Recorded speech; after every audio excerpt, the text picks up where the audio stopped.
Glória ao nome do Senhor Jesus. 1 Timóteo capítulo 1, palavra de Deus para nós nessa manhã. Paulo, apóstolo de Cristo Jesus, por ordem de Deus, nosso Salvador, e de Cristo Jesus, nossa esperança, a Timóteo, verdadeiro filho na fé. Que a graça, a misericórdia e a paz da parte de Deus Pai e de Cristo Jesus, o nosso Senhor, estejam com você.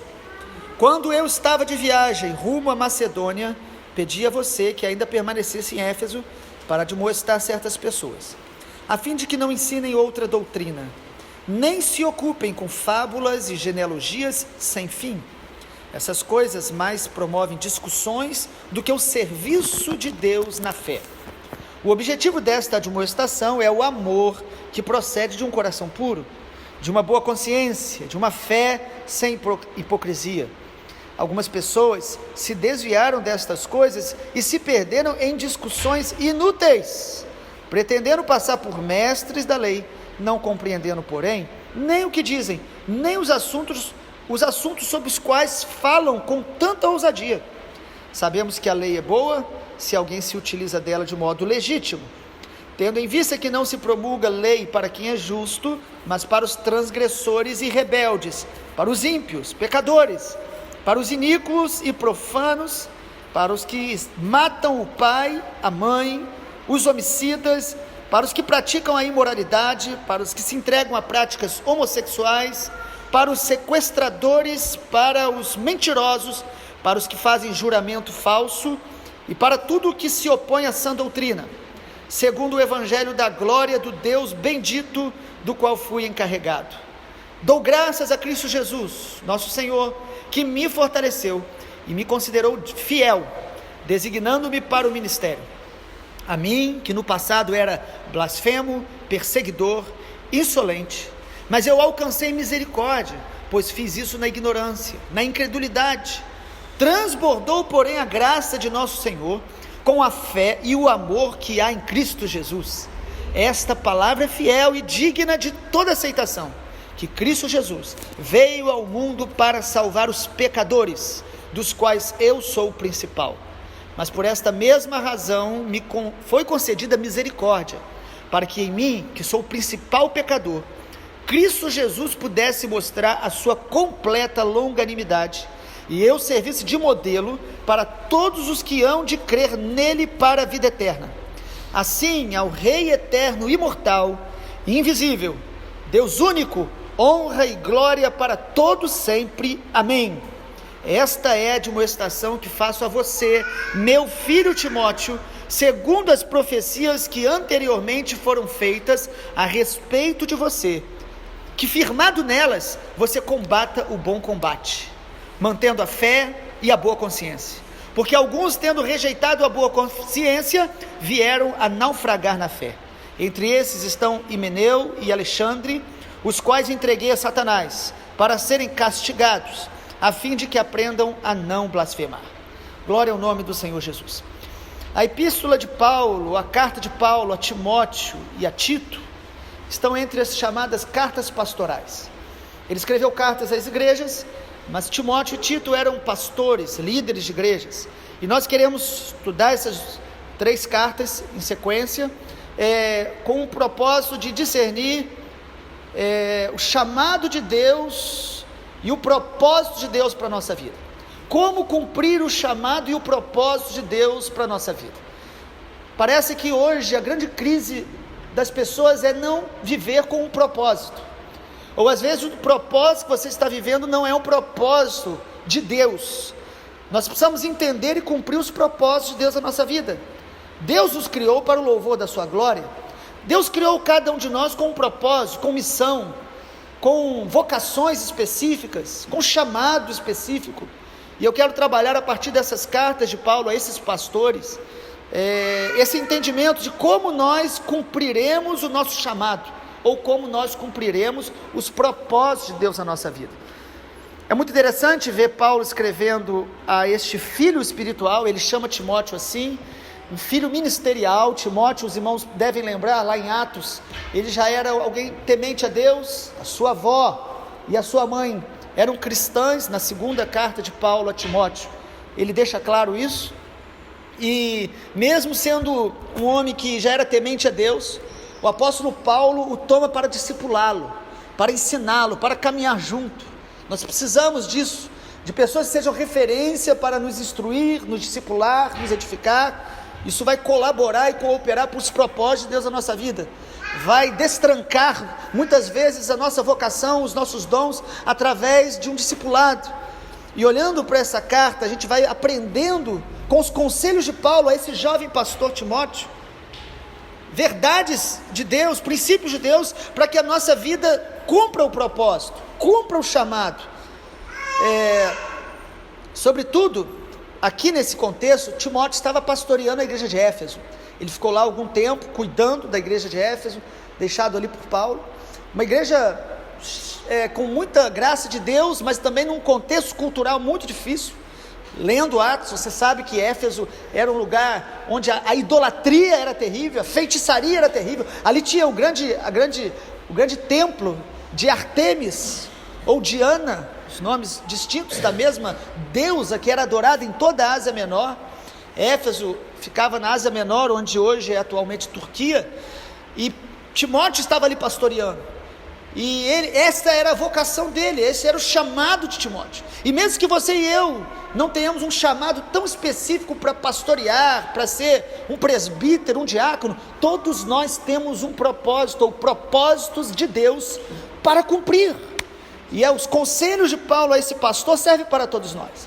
Para mim, uma das grandes crises hoje que leva as pessoas à depressão, a angústias, a transtornos psíquicos, é não discernir e não se dedicar a propósitos de Deus na vida dele. Quando a gente compreende que a nossa vida tem um propósito, nós temos uma alegria muito especial, nós temos uma paz muito tremenda. Os propósitos de Deus vão nos edificar e através da nossa vida vai edificar a muitos.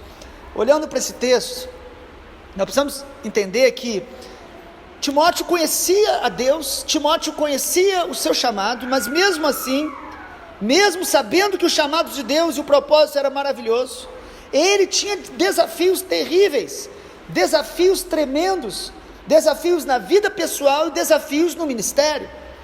Então, amados, quando Deus nos chama e mostra a vontade dele para a nossa vida, isso não significa que as coisas vão ser fáceis, vão ser simples, vão ser sem luta, sem tribulação.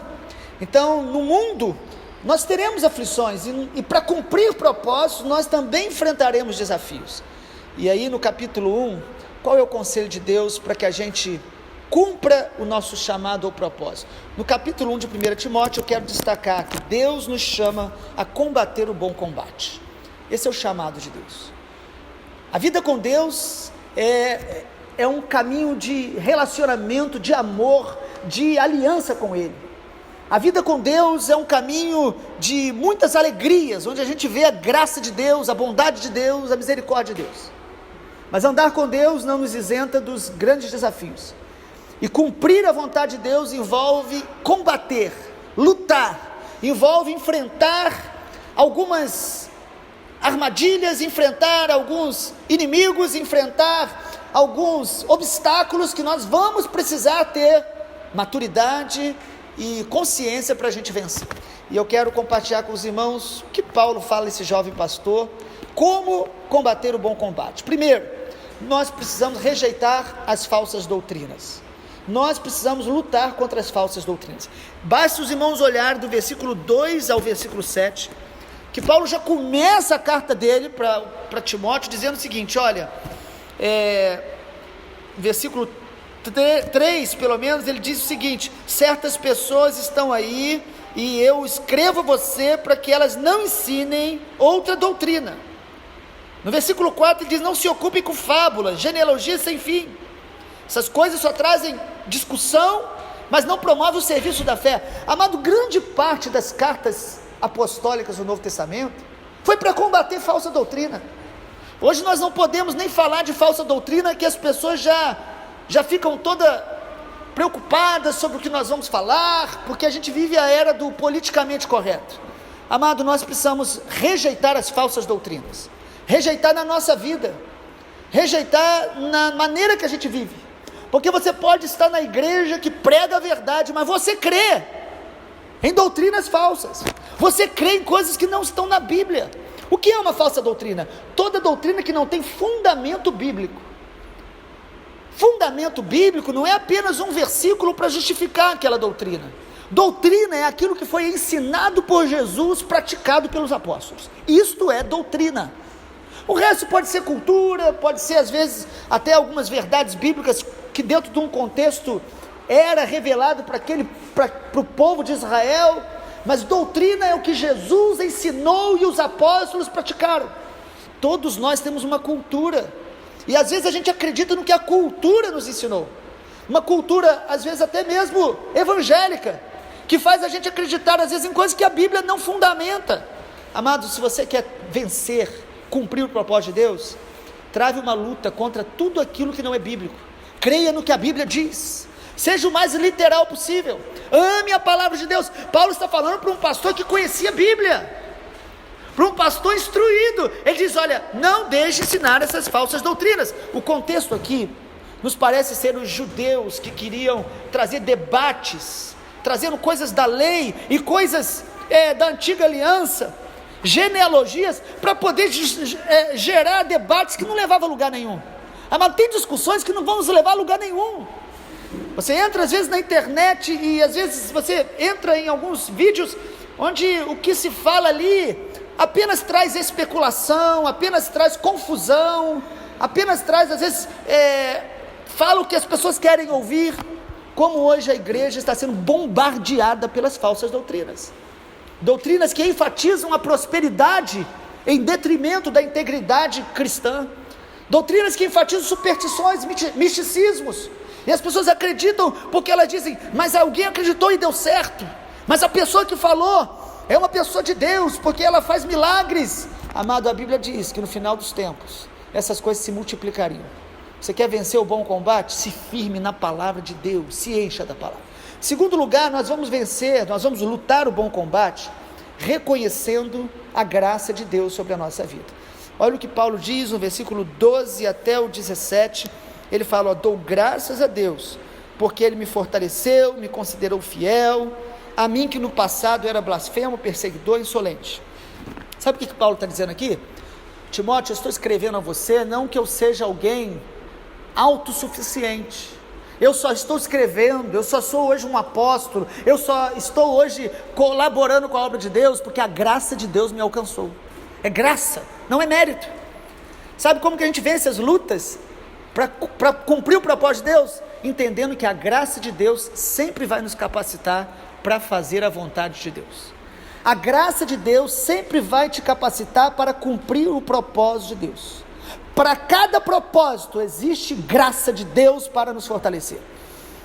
Paulo está dizendo aqui: eu sou o pior dos pecadores. Interessante que uma das primeiras cartas que Paulo escreve, ele fala assim: ó, eu sou apóstolo como os demais. Ele estava defendendo a sua autoridade apostólica. Numa outra carta que Paulo escreve, ele fala assim: olha, dos apóstolos eu sou o menor. Mas nessa carta, o apóstolo Paulo aqui já estava há um bom tempo de caminhada com o Senhor. Ele diz: olha, dos pecadores eu sou o principal. Amado, quanto mais a gente cresce com Deus, mais humilde a gente se torna, mais a gente reconhece que é graça, não é mérito. Então a gente só vence o bom combate para cumprir o propósito de Deus quando a gente entende que toda glória, toda honra, todo louvor pertence a Jesus, quando a gente mantém um coração humilde. E Paulo diz isso aqui. Ele diz: olha, você, Timóteo, ele está falando com Timóteo, você tem um combate, você tem uma igreja para pastorear, você tem propósitos, mas a mesma graça que me tornou quem eu sou é a mesma graça que vai te capacitar a fazer a vontade de Deus. Às vezes a gente diz: eu sei qual é a vontade de Deus, mas não consigo. Talvez você esteja tentando fazer com a sua força. Nós precisamos nos humilhar e falar: Senhor, eu não consigo sozinho, mas a Tua graça me basta. E quando a gente percebe que é a graça, a glória é dele. Por isso que Paulo termina esse trecho dizendo, olha aí no versículo número 16, esta é a razão que me foi concedida misericórdia, porque eu sou o principal pecador, para que Cristo Jesus mostrasse a sua completa longanimidade, e eu servisse de modelo para todos que hão de crer nele para a vida eterna. Assim, ao Rei eterno, imortal, invisível, Deus único, honra e glória para todos sempre. Amém. Quando Deus nos usa, apesar da nossa vida, nossa história, nossos erros passados, a glória é dele, a honra é dele, o louvor é dele, não é a nós. E Paulo aqui está dizendo isso de maneira muito clara, para que a gente possa saber. Terceiro lugar, amado, nós vamos combater o bom combate, cumprir o chamado de Deus, lembrando as palavras de Deus sobre nós, lembrando o chamado de Deus. Versículo 18 diz assim: e esta é a demonstração que eu faço a você, Timóteo, segundo as profecias que anteriormente foram feitas a respeito de você, que firmado nelas, você combata o bom combate. Sabe algo muito importante? Eu e você só vamos cumprir os propósitos de Deus e o chamado, quando a gente tem certeza que Deus falou com a gente. Quando a gente lê a Bíblia, ou recebe palavras vindas de Deus, e a gente tem certeza que Deus nos chamou. Nós temos certeza do propósito de Deus. Aí, quando a gente passa por lutas e dificuldades, nós não desistimos, porque nós lembramos quem nos chamou. Nós lembramos o nosso chamado. Nós lembramos as palavras que Deus já falou sobre nós. Por isso que é fé. Fé é gerada pela palavra de Deus na nossa vida.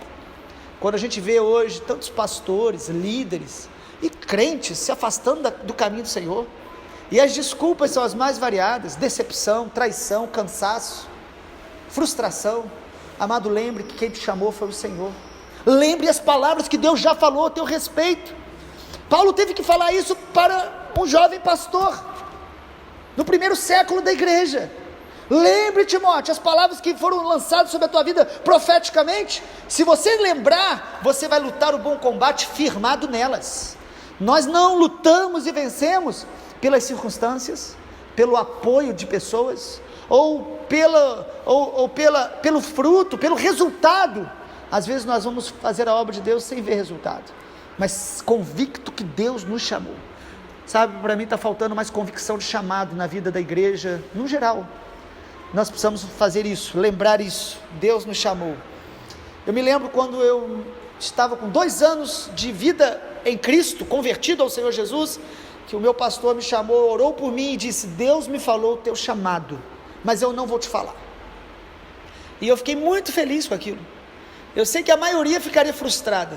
Eu fiquei muito feliz. Eu falei: se Deus te falou, Ele vai falar comigo, porque Ele sabe que o maior interessado sou eu. 2 semanas depois, eu orando, jejuando, buscando a Deus, o Senhor começou a falar ao meu coração sobre ministério pastoral. Jamais tinha pensado nisso em 2 anos de vida cristã. E aí eu liguei para o meu pastor, e quando falei para ele, ele falou: Deus tinha falado comigo. Por que Deus quis falar comigo? Porque nas horas de lutas, nos momentos difíceis no seminário, na caminhada cristã, pastoreando, hoje 18 anos pastoreando rebanho de Cristo, que pela graça o Senhor nos concedeu esse chamado, eu sei quem me chamou, eu sei em quem eu tenho crido, eu sei a voz que eu ouvi lá atrás, e ela continua falando ao meu coração a cada novo desafio que já surgiu e que surgirá. Nós precisamos lutar o bom combate, convictos que quem nos chamou foi o Senhor Jesus. Em quarto lugar, Paulo nos ensina a lutar o bom combate, escolhendo a batalha que nós queremos lutar. Você precisa decidir qual é a guerra que você quer lutar. Paulo diz a Timóteo, bem claro, ele fala: combate o bom combate. Em outras versões fala: lute o bom combate. Por que ele está dizendo para lutar o bom combate? Porque você pode estar lutando o mau combate. Você pode estar entrando em guerra que Deus não mandou você entrar. Há pessoas que estão lutando mais pela sua vaidade pessoal, estão discutindo com outros mais pelo seu orgulho, mais pela sua ferida, e não o bom combate. O bom combate é aquele que Deus mandou você entrar, que a motivação é a glória de Deus, que a motivação é a verdade de Deus, que você não luta para se exibir, ou para defender uma ideia pessoal, você luta para a glória do Senhor. Escolha a luta que você entra. Tem pessoas lutando com pessoas, com armas carnais. A Bíblia diz que as nossas armas são espirituais, que a nossa luta não é contra sangue e carne, a nossa luta é contra principados e potestades. Então, quando fala do bom combate, está falando de lutar por amor, por causa da glória de Deus, por causa da salvação de pessoas, pela verdade e não pela vaidade. Quantas discussões que não levam a lugar nenhum. E em último lugar, amado, como nós vamos lutar e vencer o bom combate, como nós vamos cumprir o chamado? Preservando a nossa fé e a nossa consciência pura. Esses dois conceitos vão aparecer muito nas palavras de Paulo. Perceba comigo, aí no capítulo 1 de 1 Timóteo, no versículo de número 19, Paulo diz: mantendo a fé e a boa consciência. Irmãos, a fé, ela nos foi dada pelo Senhor, mas a fé precisa ser preservada, regada, conservada. A fé precisa ser, muitas vezes, purificada das ervas daninhas, da dúvida, da confusão, da distração. Paulo está falando para um pastor, ele está dizendo: preserve a sua fé. A tua fé pode estar sendo minada pela dúvida, a sua fé pode estar sendo minada por uma aparente demora de Deus, a tua fé pode estar sendo enfraquecida por conversas e por, às vezes, companhias, pessoas que as conversas delas promovem dúvida, incredulidade e desgastes. Paulo está dizendo: preserve a fé, cuide da sua fé. Lá em Judas, aquela carta no finalzinho da Bíblia, antes de Apocalipse, o irmão Judas, nosso irmão em Cristo, que era meio irmão de Jesus, ele diz: combate, lute pela fé que já foi dada a vocês de uma vez por todas, lute por ela. Amado, nós vamos conservar a fé num ambiente de fé, pessoas que creem e que têm uma fé firmada na sã doutrina, num ambiente onde as pessoas glorificam e honram ao Senhor, e que a conversa edifica a fé. Há conversas que não edificam a fé, que enfraquecem a nossa fé. E aí Paulo diz também: preserve a sua consciência pura. Sabe por que muitos de nós tombamos na caminhada? Porque a nossa consciência não está pura. Consciência pura, amado, tem a ver com termos o hábito bíblico de confessar os nossos pecados uns aos outros, de reconhecer os nossos erros, de não ter áreas escondidas, pecados ocultos que vão nos levar à falência espiritual, à falência ministerial. Olhe bem no texto bíblico, 1 Timóteo capítulo 1, no versículo 19, Paulo diz: alguns que rejeitaram a boa consciência vieram a naufragar na fé. Uma consciência que nos acusa, ela é como uma rachadura no fundo de um barco. A água vai entrando, e chega uma hora que afundamos, porque não confessamos, porque não reconhecemos nossos erros. Pessoas que têm vida dupla, na igreja é uma coisa, lá fora é outra. Pessoas que na igreja, no ministério é uma coisa, mas quando estão a sós, diante do computador, da internet, elas entram em lugares que certamente as contaminam e as destrói espiritualmente. Amado, nós precisamos manter a consciência pura diante de Deus e dos homens. Nós precisamos ter pessoas que nos conheçam como nós realmente somos. Isso vai preservar a nossa fé, isso vai nos fazer vencer as lutas espirituais, isso vai nos fazer cumprir o chamado de Deus e os propósitos de Deus na nossa vida. O Senhor nos abençoe, que a gente continue meditando nessa carta maravilhosa, para a honra e glória de Jesus. Vamos orar. Pai, obrigado, Tua palavra é viva e eficaz, Tua palavra nos santifica, Tua palavra nos admoesta. Pai, eu oro para que cada um que ouviu essa palavra nessa manhã, que ouvirá essa palavra, que o Espírito Santo do Senhor nos fortaleça, para que a gente possa vencer, lutar e vencer o bom combate, que nós possamos continuar, ó Deus, cada dia, lutando contra os inimigos espirituais, ó Deus, vencendo os dilemas, vencendo os dias maus, vencendo os desafios que surgem no meio da caminhada, mas que nós possamos cumprir o chamado do Senhor e os propósitos do Senhor, que assim façamos para a honra e glória do nome de Jesus. Amém, Senhor. Amém.